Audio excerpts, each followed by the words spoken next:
Welcome to Engaging Leaders, a Leadership Maryland podcast brought to you by Beacon at Salisbury University and BFG Financial Advisors. Since 1992, Leadership Maryland has been connecting and empowering leaders through transformational experiences, dialogue, and education.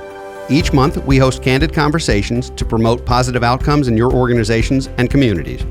I'm your host, Eric Brotman, and our guest today is a member of our class of 2009, of course, the greatest class in Leadership Maryland, and that's Kimberly Clark. Kim Clark is the Executive Vice President of the City of Baltimore Development Corporation, BDC. In her capacity as EVP, she oversees neighborhood development, business development, real estate development, capital budgeting, small and minority-owned business initiatives, innovation development, marketing, research, and analytics. She is a very busy woman, and I'm so glad you're here. Kim, welcome to Engaging Leaders. Thanks, Eric. I'm so happy to be here. Thank you for inviting me. Absolutely. We have to remember the Vegas rules from the class of '09 that what happens in that room stays in that room. But I'd certainly like to start with a little bit about your background, how you got to be EVP of the Baltimore Development Corporation, and a little bit about your journey in terms of getting where you are today. So thanks. So it's been kind of a crazy little journey to where I am today. In high school, I started working for a fast food restaurant, not McDonald's, and I sort of worked my way up into becoming a store manager there. Really liked it, and I think that the thing that I liked about it the most was being around young people, very young people, high schoolers themselves, and watching them grow and go off to college or go into the trades or wherever life led them. But I felt like I had some sort of influence on them throughout their high school years. I moved on from there. I decided an office job might be something worth trying. And while I worked very hard, and there were other people that worked very hard with me, I didn't feel like I brought anything to the table there. It was just sort of, I was there, I got the job done, and then I got up the next day and I did the same thing. So I moved on from there to another sort of action management, and I worked for Hertz Rent-A-Car. I worked in Baltimore at the Baltimore-Washington Airport, and then also in DC at the distribution center. And that again was exciting because it was multifaceted, a lot of problem solving. When you run out of cars, it's not like you can throw some more burgers on a broiler and start doling them out in about 10 minutes. When you run out of cars,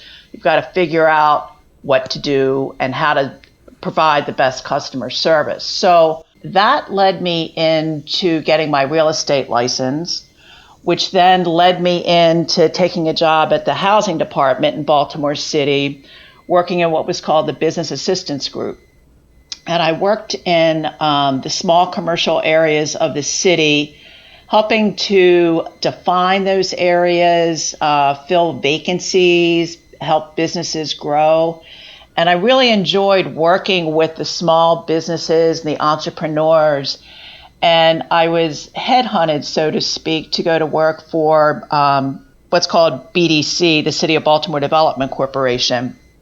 I went to work at BDC as an economic development officer, and my first real estate assignment is what is now the Waterfront Marriott Hotel in what was then called Inner Harbor East, now called Harbor East. So I learned the development game,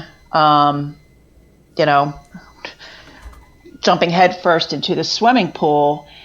And again, multifaceted, got to meet a lot of new people. And when I went to BDC, I said, I'm going to go, I'm going to learn some things, I'm not going to manage people, and I'm not going to make any friends, and I'm going to be out of there in 2 years. Well, 21 years later, I'm now the executive vice president, overseeing the whole organization, so to speak, very protective of what people refer to as my children at BDC. And again, I'm back to watching young people and old people alike learn new things and be confronted with problems every day and helping them to solve those problems And while doing that, helping the city to grow and become a meaningful part of Maryland. So it's been a real challenge, and it's been a very satisfying challenge. It's also, in my work at BDC, has led me to organizations where I've either become board members, presidents, or chair of boards. Again, with the growing millennial population, it has me interacting with a lot of young people and mentoring them. And so it's really, it's helped me grow, and I get a lot of satisfaction out of it, but I think I've helped them in their lives as well, not just their professional lives, but oftentimes in their personal lives too. So I've had a very, very, very satisfying career, more than satisfying. So I'll stop there because I'm sure you have more questions, and I could go on forever because I just love what I do, and the fact that I make money while doing it, it's great. Well, first of all, I'm glad to hear you say you still like what you do, because when you said I've had a rewarding career and what have you, it made it sound like you were saying goodbye, and you're not allowed to retire. We need you in Baltimore. Nope, not ready to check out yet. I'm actually going to start at the beginning on this, because you said something that resonated with me. Our firm merged with another firm from Ohio a couple of years ago, and the principal of that firm and I determined that when we were teenagers, we both worked at the same fast food restaurant, and that gave us our start. And you just said burgers on a broiler. Were you at Burger King? I sure was. Oh my God, that's where I started my professional life. My first paycheck was Burger King. I was 14 years old. And I was cleaning bathrooms for $2.85 an hour, among other things. Yep. It was very rewarding. But actually, it was great. I learned a whole lot and met some amazing people. And it turns out that now my business partner, my first business partner who came in had the same background. So that's kind of a neat, strange thing that we didn't know about each other. So right now, the city of Baltimore has, like all urban areas, has a set of challenges that were always there. And now we've layered on a pandemic. We've layered on some public disturbances and different things. And, it's been a really tough slog for business anyway, but particularly in high rises and where populations are close by. So talk a little bit about how your role in the BDC has changed over the course of 2020. By virtue of the hand we've all been dealt, medically, socially, and otherwise. So 2020's been interesting in that for myself and for the other staff at BDC, we are so much a face-to-face group. We are used to going into anything from an Under Armour to a mom and pop natural food store to a restaurant to a bar to an insurance agent, meeting with them face to face, listening to them. How can we help them? Is there anything you need? Here are some initiatives we have going on in the area. Being able to talk it through, get their feelings on it, and it's very different now because there is no face-to-face. Even when, so we have put out over close to $4 million in loans to small businesses in Baltimore City. Those small businesses, 70% are Black-owned businesses. And those businesses sort of suffered the most during this because, like your barbershop couldn't open up. There was absolutely no income stream for that barber that was his business, and there was no way for him to pay the rent, etc. So normally we would have walked in, handed him a check, sat down, talked with him, helped him work his way through it. And that just wasn't possible. Literally, we mailed him a check and said, we'll check in with you. But a phone call is not the same thing. A Zoom meeting is not the same thing, especially when you're talking about these small mom and pop businesses that rely upon their neighbor down the street to come in once a week for a haircut for their income. And so that personal touch was really lost in 2020. And while the more sophisticated and tech savvy folks have figured out ways to still have meetings, the fact that you can't go to conferences, you can't, for a long time, you couldn't even meet in a coffee shop. You could go get a carryout coffee and walk down the street, but it's not the same as sitting down and really getting to know people. We've also, I think, for those of us that have staff, and especially I go back to our younger staff, they are missing out on a whole culture. And when I came into this business, I didn't know how buildings got built. I knew that there was a construction crew and they got out there. I didn't know what developers went through from step 1 to step 30 to get a development done. I didn't know about zoning codes. But I learned all that, and I learned it all mostly through osmosis. It wasn't something that I studied in school. So our younger folks are missing out on that whole, wow, look at how Kim like can command a room in a meeting and get things done. Or look at how Kim was stumped in that meeting and she couldn't figure it out, but she went back and this is what she did to figure it out. They're not seeing that. They're not feeling that. They're not getting the emotional aspect of a person-to-person interaction in a room. Kim, I couldn't agree with you more. There's definitely a loss of the human connection and the mentoring and the learning that's happening. And this is actually beginning, of course, with kids doing home learning. And so it's the younger kids, the elementary, middle, and high school students.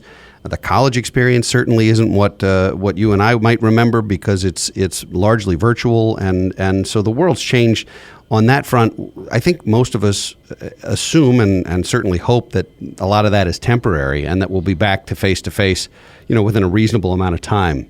Other than the fact that it's difficult to translate and to train and mentor young people during this kind of scenario, how has it affected your ability to attract and retain businesses in the Baltimore metro area?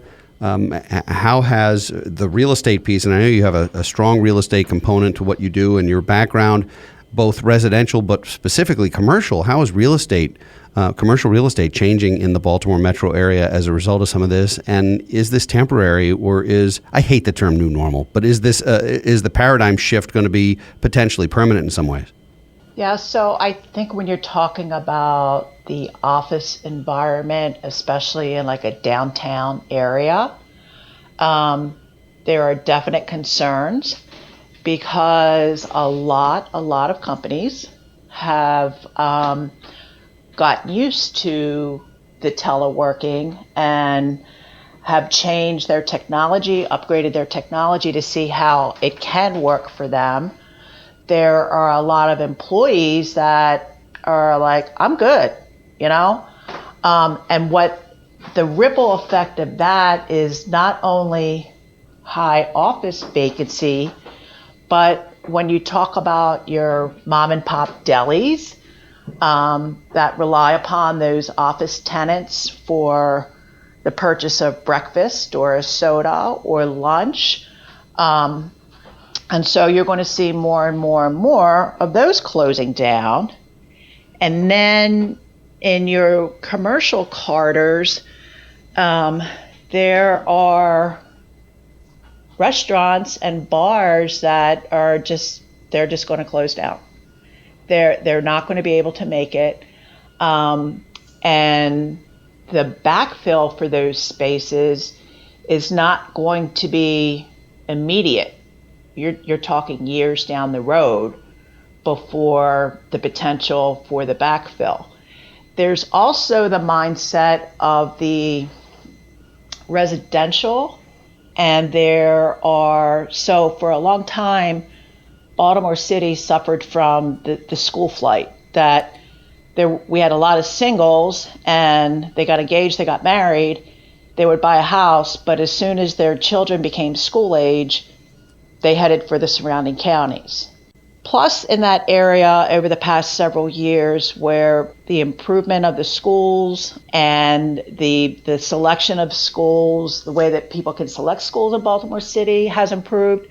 So we didn't have that flight. But now I fear that people are afraid to be around each other. So it's giving them a whole new excuse to flee to the suburbs with the large yards and not having to join Otterbein Swim Club, but, they can build a pool in their backyard in Baltimore County or Howard County. So it's a mindset that I don't think that we have figured out yet.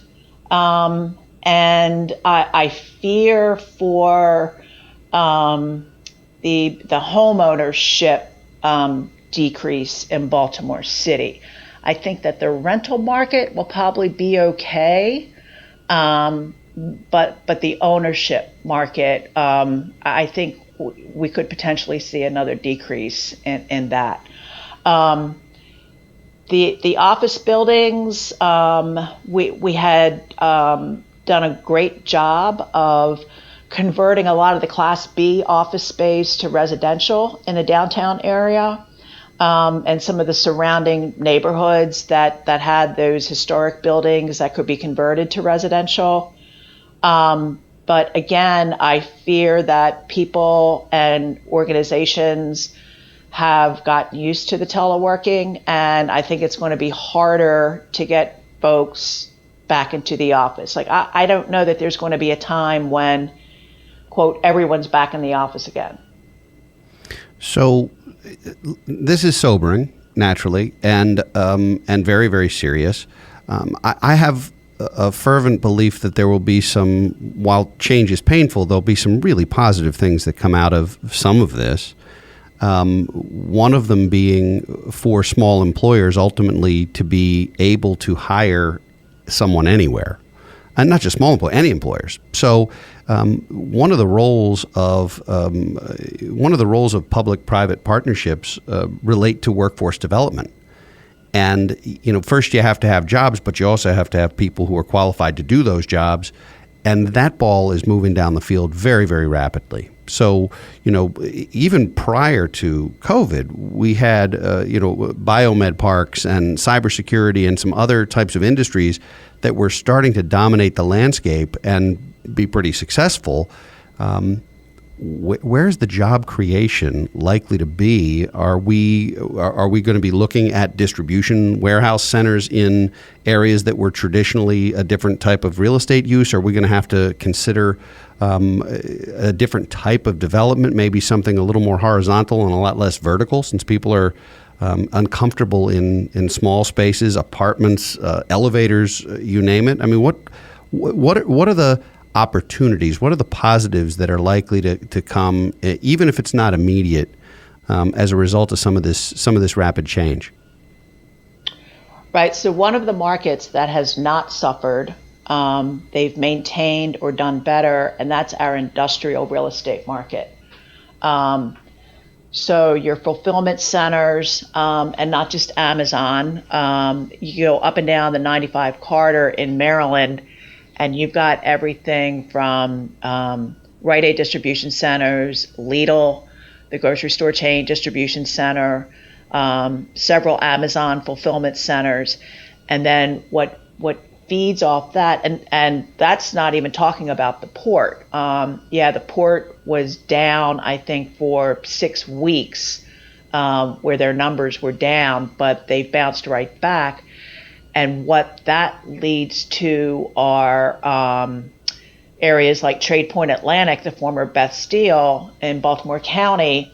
They now are a major hub for FedEx, the Amazon fleet, the independent truckers, and some of the other trucking companies all have space out there and warehouses, so that, boom, they're all 95. And remember, from Baltimore to Jacksonville, Florida is 12 hours, and Baltimore to Boston is 8 hours. So you could reach, the whole East Coast. from Baltimore in less than a day.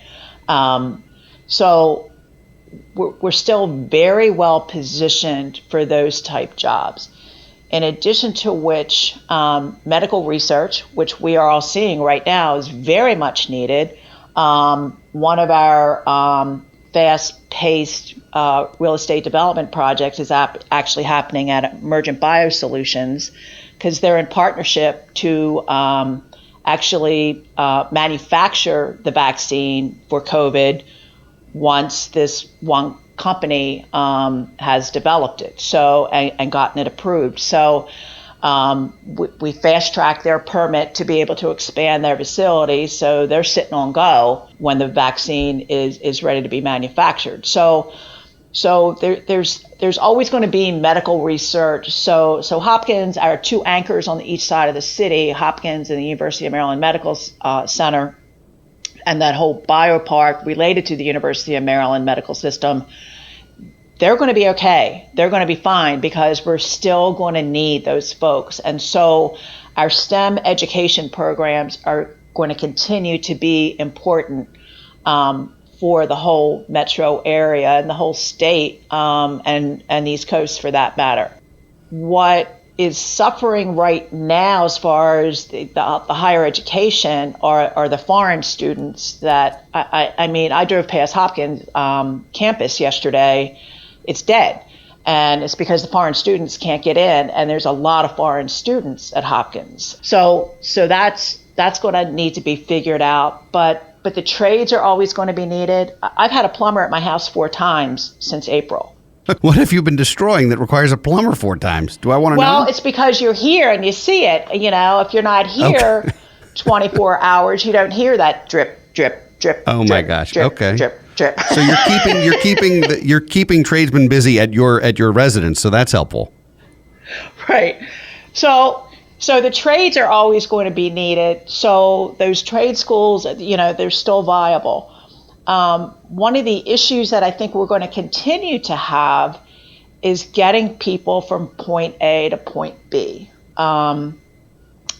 Baltimore still has a lousy metro system and public transportation system, and this whole COVID has exacerbated the need for a really solid, good transportation system. The problem with the Baltimore, with the MTA, is the way that it's funded and its reliance upon the fares. And as long as the MTA is going to be as reliant upon the fare system as it is, it's going to continue to be a D- system.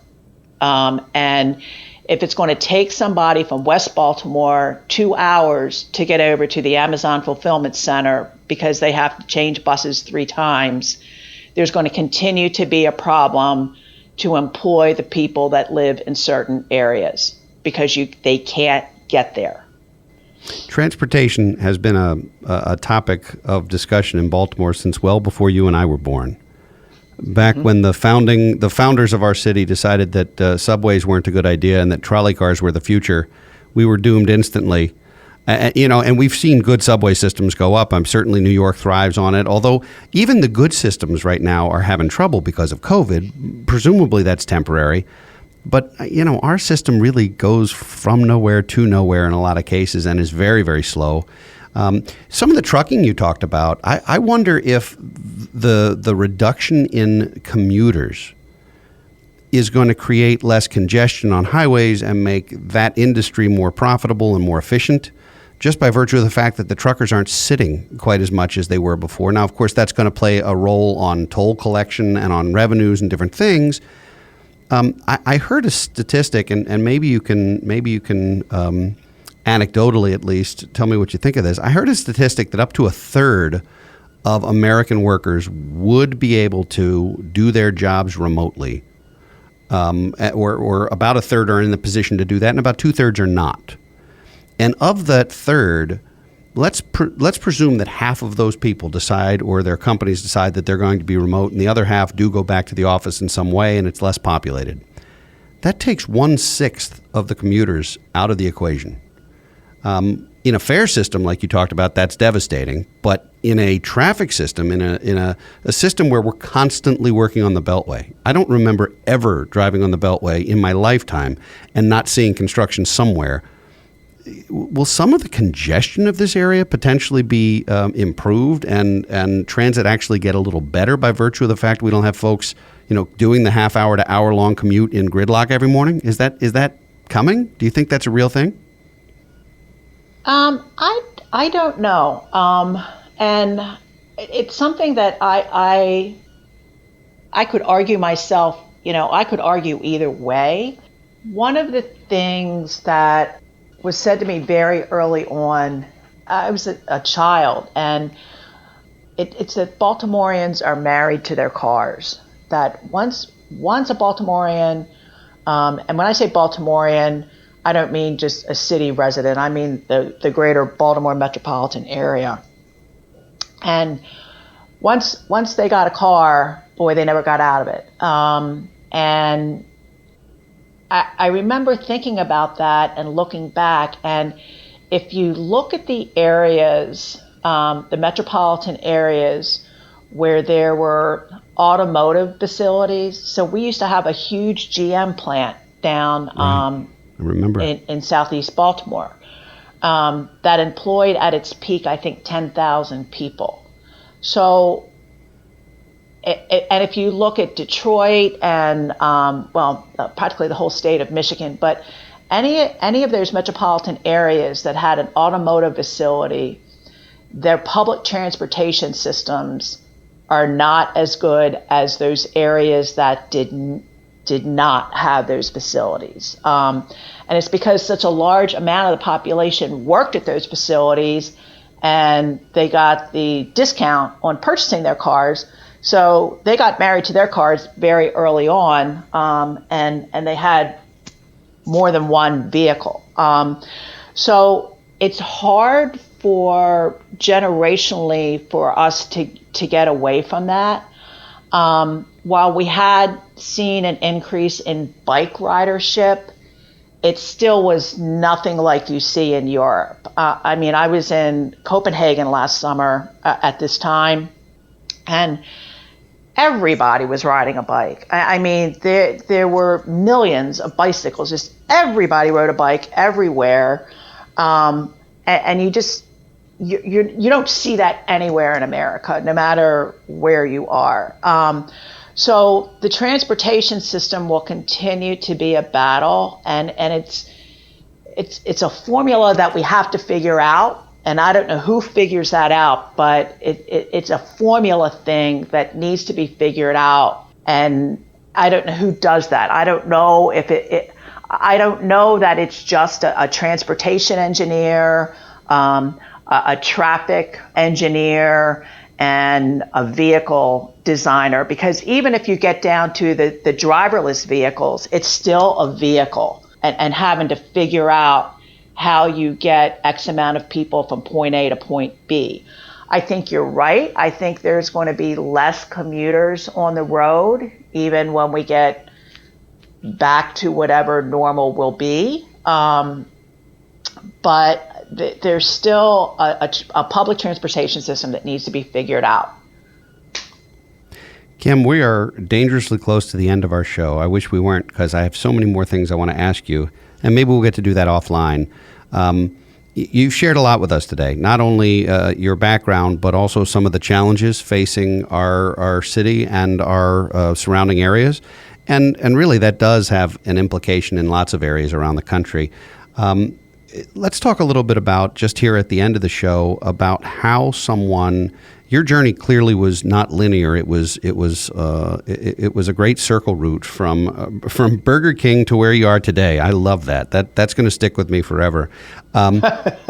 If there was one tip, one thing that you could give our listeners so that they could build on their leadership acumen or ability or effectiveness, something timeless, what would that look like? I think in one word, it's listen. If this whole 2020 and everything that's been going on in 2020, if there's anything I've learned, is that you can learn an immense amount and become a better leader if you just listen.